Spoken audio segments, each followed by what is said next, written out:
अस्सलाम वालेकुम व्यूअर्स, उम्मीद है आप सब खैरियत से होंगे। अच्छा, जिस टॉपिक के साथ मैं अभी आई हूँ बड़ा इंपॉर्टेंट टॉपिक है कि पेशेंट्स क्यों ट्रीटमेंट के बाद रिलैप्स कर जाते हैं। फैमिलीज़ कहती हैं हमने तो ट्रीटमेंट भी करवाया था, तो देखिए ना पेशेंट तो रिलैप्स कर गया। याद रखिएगा, रिलैप्स पेशेंट की डिजीज़ है, ठीक है। ये इसका एक मेन सिम्टम्स है, मेन फैक्टर है जिससे आप इनकार नहीं कर सकते हैं कि रिलैप्स नहीं होगा। रिलैप्स होता है, हाँ। रिलैप्स क्यों होता है और कौन से ऐसे कॉजेज़ हैं जो कि रिलैप्स की वजह बनती हैं, हमने उन पे काम करना है ताकि हम उनको कंट्रोल और चेक एंड बैलेंस में रख सकें, ताकि पेशेंट कम से कम रिलैप्स कर सकें, ठीक है। रिलैप्स की सबसे बड़ी वजह ये है कि फैमिलीज़ को साइको एजुकेट नहीं किया जाता, ठीक है। आप किसी भी रिहैब से ट्रीटमेंट करवा रहे हैं, फैमिलीज रिहैब में छोड़ देती हैं पेशेंट को, वो दोबारा पूछती भी नहीं है कि आया हमने अपने पेशेंट को बाहर जाकर या फॉलोअप में या हमने इसको कैसे ट्रीट करना है। आपका राइट बनता है कि आप मौलाजीन से पूछें, आप इंस्टीट्यूट से पूछें, कम से कम ट्रीटमेंट के हवाले से आपको नो आई होनी चाहिए एक चीज़, ठीक है। क्योंकि lack of the family coordination कह लें या lack of the family knowledge कह लें या फैमिली साइको एजुकेशन कह लें, जिसकी वजह से ये रिलैप्स का एक मेजर फैक्टर है, ठीक है। दूसरा मेजर फैक्टर ये है कि पेशेंट्स की पर्सनालिटी। आया जो आपको मौलाजीन ने, जैसे आपने अच्छे रिहैब से अगर इलाज करवाया है या ठीक है आप इतने ट्रीटमेंट प्रोटोकॉल्स को फॉलो किया है, उन्होंने आपको जो सजेशंस दी हैं, जो टिप्स दी हैं पेशेंट के हवाले से, रिलैप्स के हवाले से, आया कि आपने उसको फॉलो किया है या नहीं किया। अगर आपने उसको फॉलो किया है तो फिर क्यों रिलैप्स हुआ, ठीक है।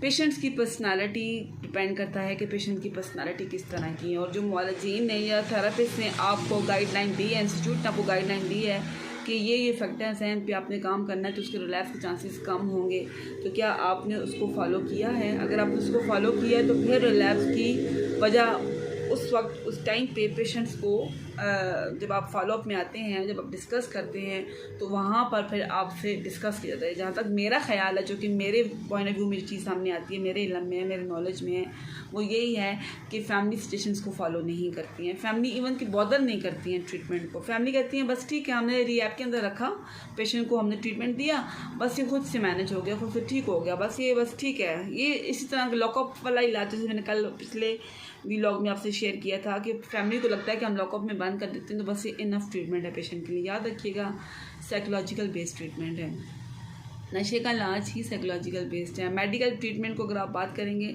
मेडिकल ट्रीटमेंट तो कम से कम 45 to 50 डेज बाद जाके पेशेंट मैनेज होने की कोशिश करते हैं, ठीक है। फिजिकली जाके मैनेज होते हैं, फिर उनमें साइकोलॉजिकल इंसाइट आती है। जब उनमें इंसाइट आती है, वो डिपेंड करता है कि कौन सा पेशेंट ट्रीटमेंट को किस वाले से ले रहा है। रिलैप्स का भी कुछ सेम ऐसे ही सिनेरियो है, ठीक है, कि हर पेशेंट रिलैप्स में डिपेंड करता है कि पेशेंट रिलैप्स के फैक्टर को कैसे लेता है या लैप्स के फैक्टर को कैसे लेता है। या आपने पेशेंट्स के बार बार ट्रीटमेंट करवाई हैं तो वो उसने उन ट्रीटमेंट के इफ़ेक्ट्स को और जो लास्ट ट्रीटमेंट है उसको उसने किस तरह से लिया है, ठीक है। और सबसे बड़ी इंपॉर्टेंट बात यह कि फैमिलीज़ को खुद नहीं पता होता कि पहले इलाज में कितने टाइम गैप में रहा है, तो दूसरा इसका इलाज हुआ है तो उसमें वो कितने टाइम पीरियड में रहा है, या टाइम पीरियड को हमने ट्रीटमेंट को हमने किस अंदाज से लिया या पेशेंट ने खुद किस अंदाज से लिया। फैमिलीज़ को नो हाई ज़रूर होती है, लेकिन वो चीज़ क्योंकि इस चीज़ को बॉदर नहीं करते। उनको लगता है कि बस जिस तरह लाइक ये फिजिकल डिजीज़ है, हम इसको किसी भी हॉस्पिटल में छोड़ देंगे, किसी भी रिहैब में छोड़ देंगे। जैसे जिगर का, किडनीज़ का, हार्ट का ट्रीटमेंट होता है तो इसका भी इलाज हो जाएगा, तो ये ऐसे मैनेज हो जाएगा। देखिए, रिलैप्स बहुत मेजर फैक्टर है और उस पर काम करना बहुत ज़रूरी है, ठीक है। उसको मेंटेन करना, उसको मैनेज करना, क्योंकि पेशेंट्स की पर्सनालिटी के अकॉर्डिंग ही उसके रिलैप्स को मैनेज किया जाता है। हमारे यहाँ ये होता है, सबसे बड़ी वजह क्या है, सबसे बड़ी रूट कॉज ये है कि फैमिलीज ट्रीटमेंट कंप्लीट करवाती ही नहीं है, एक चीज़।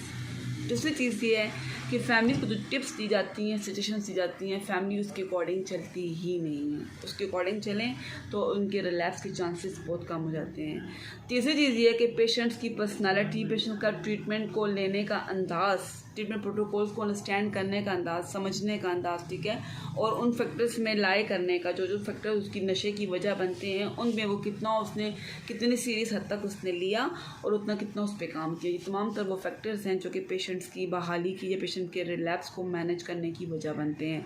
अगर इन तमाम तर फैक्टर्स पे काम नहीं किया जाएगा तो पेशेंट्स के रिलैप्स के चांसेस बढ़ जाते हैं, ठीक है। उम्मीद है मेरी आज की वीडियो आपको पसंद आएगी।